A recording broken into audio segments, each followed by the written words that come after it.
वळूया पुढच्या बातमीकडे। Nesco music कॉन्सर्टमधील drugs प्रकरणानंतर अंमली पदार्थ विरोधी मोहिमेला वेग आला। याच प्रकरणाचे धागेदोरे थेट टिटवाळ्यापर्यंत पोहोचलेत।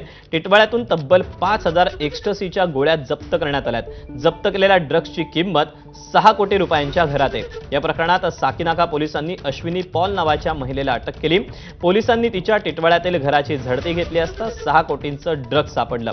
पोलिसांनी तिच्या घरातून 4 ते 5 मोबाईल फोन आणि 8 सिम कार्ड देखील जप्त केले आहेत।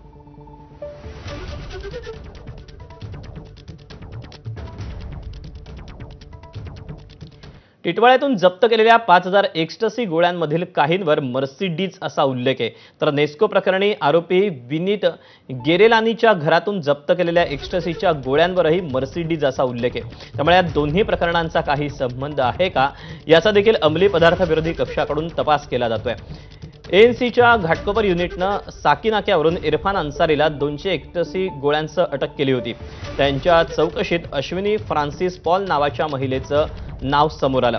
त्यानंतर तिच्या टिटवाळ्यातील घरावर छापा टाकत तिलाही बेड्या ठोकल्या। या प्रकरणी इरफान अन्सारीला ड्रग्ज पुरवणारा सुफियाना याला देखील अटक करण्यात आली। आतापर्यंत या प्रकरणी अटक केलेल्या आरोपींची संख्या ही 3 झाली आहे।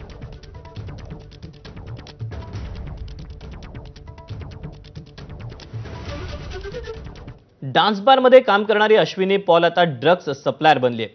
आपण तिच्याबद्दल अधिकची माहिती जाणून घेऊया। टिटवाळ्यातून अश्विनी पॉल नावाच्या महिलेला अटक करण्यात आलेली आहे। तिच्या घरातून 5000 एक्स्टसी ड्रग्जच्या गोळ्या या जप्त करण्यात आल्या आहेत। मूळची पुण्याची असलेल्या अश्विनी पॉलला पोलिसांनी अटक केली आहे। अश्विनी पॉल पूर्वी डान्स बारमध्ये काम करायची।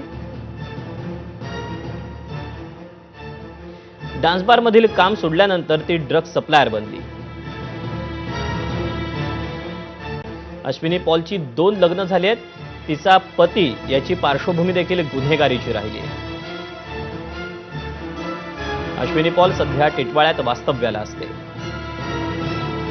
अश्विनी पॉल दर 2 ते 3 महिन्यांनी घर बदलत असल्याची माहिती मिळाली।